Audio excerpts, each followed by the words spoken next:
everyone. Thank you so much for joining me here today. My name is Becky Renee, and I am a traditional fine artist and illustrator. I use everything from watercolor to gouache to acrylics to pastels and a whole lot more. Today, I'm here to talk to you about Arteza Gouache. I'm going to be doing a very brief unboxing, and we're going to do some swatching of the 24 colors that come in the set that I am reviewing here today. Arteza is one of the many brands that I use in the studio. I'm not sponsored by them, and they didn't ask me to make this video. All of the opinions in here are based on my usage of the product and the techniques that I use. So let's get started. Arteza Gouache is non-toxic. I really liked that. According to their website, all of their products are non-toxic and they're certified by the ASTM.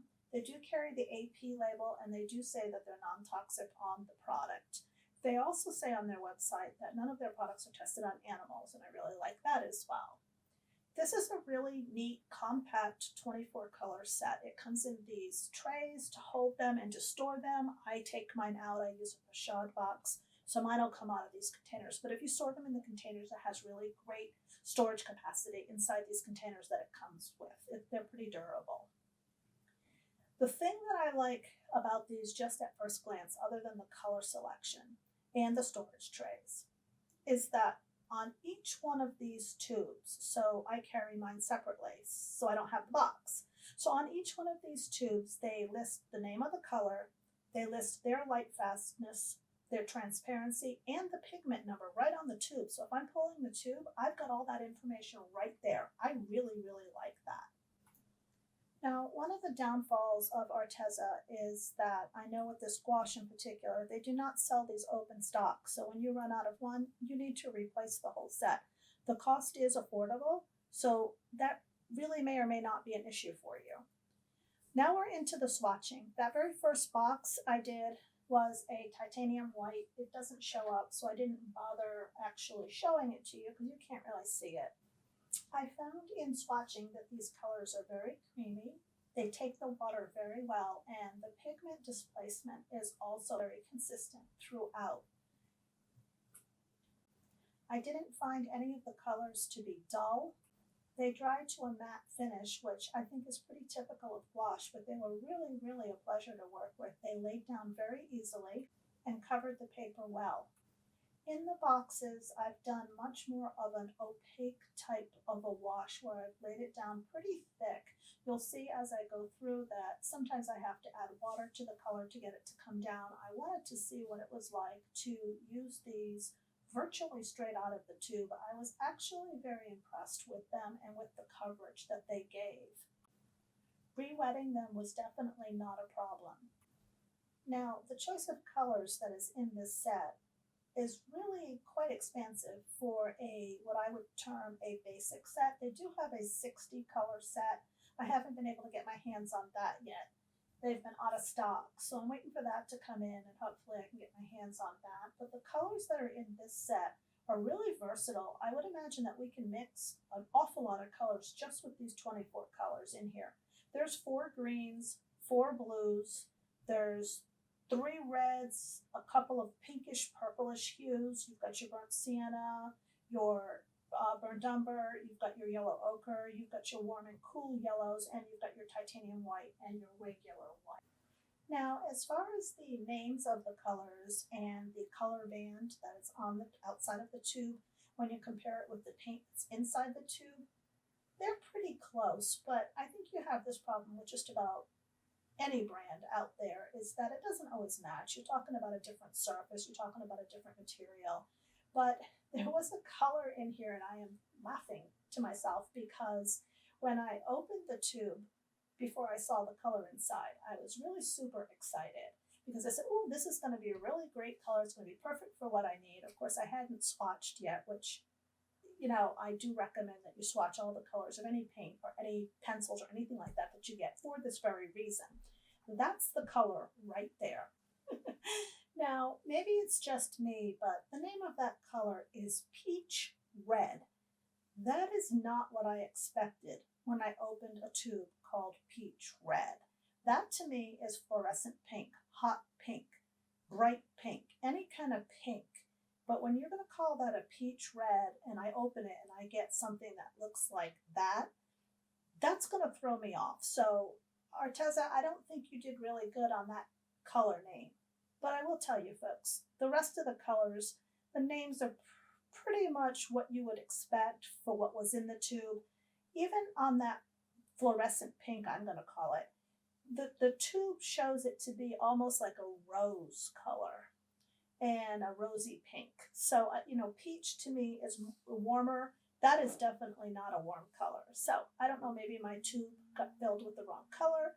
I'm sure that if Arteza gets a hold of this video and they watch it, maybe they can offer us some clarification on that. It's a beautiful color, just not what I expect when I see peach red. But moving right along here, some of these swatches, you'll notice that I laid down water in the boxes first. Some of you may not be familiar with that technique. That's called a wet on wet technique, where the paper is wet first and then the paint is applied. It helps it to spread across the paper.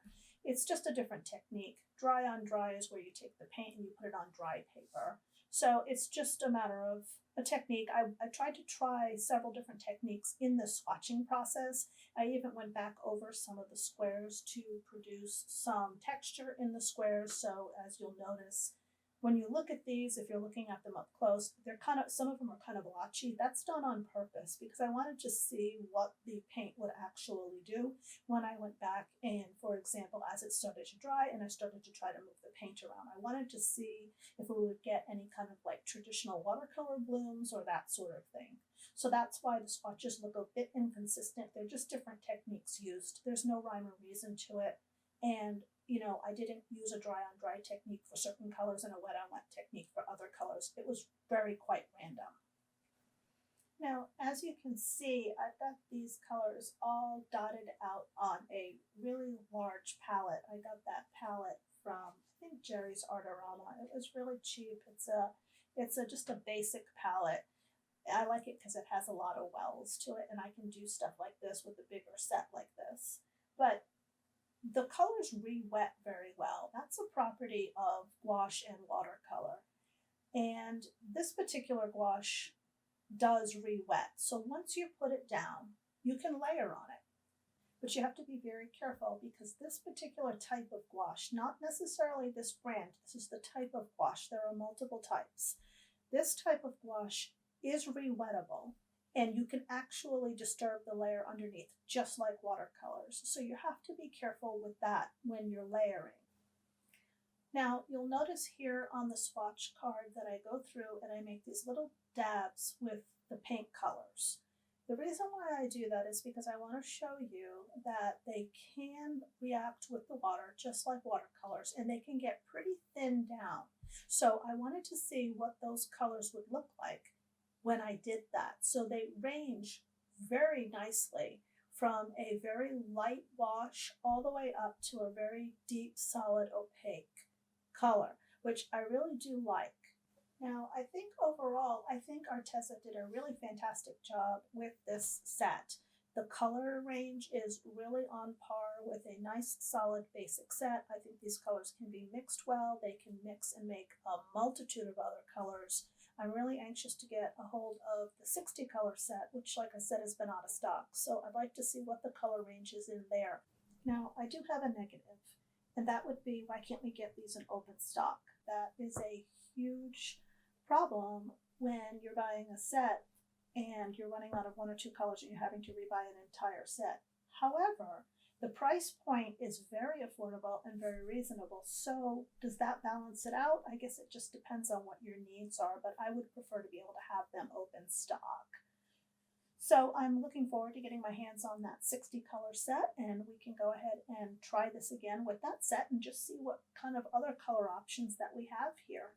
Thank you so much, Arteza, for a great product. This product will remain in my studio set, and I will continue to use it. If you have any questions at all on this particular product and that I haven't covered here in this video, I may have overlooked it by mistake, go ahead and leave it in the comments below and I would be happy to answer that for you. You can follow me on social media, primarily Instagram, Facebook, Twitter at BecksFineArt, on my website at BecksFineArt.com, and on Patreon, BecksFineArt by Becky Renee. And don't forget to hit that subscribe button so you'll know when my next video comes out. Thank you for hanging out with me here today. Stay safe and happy painting.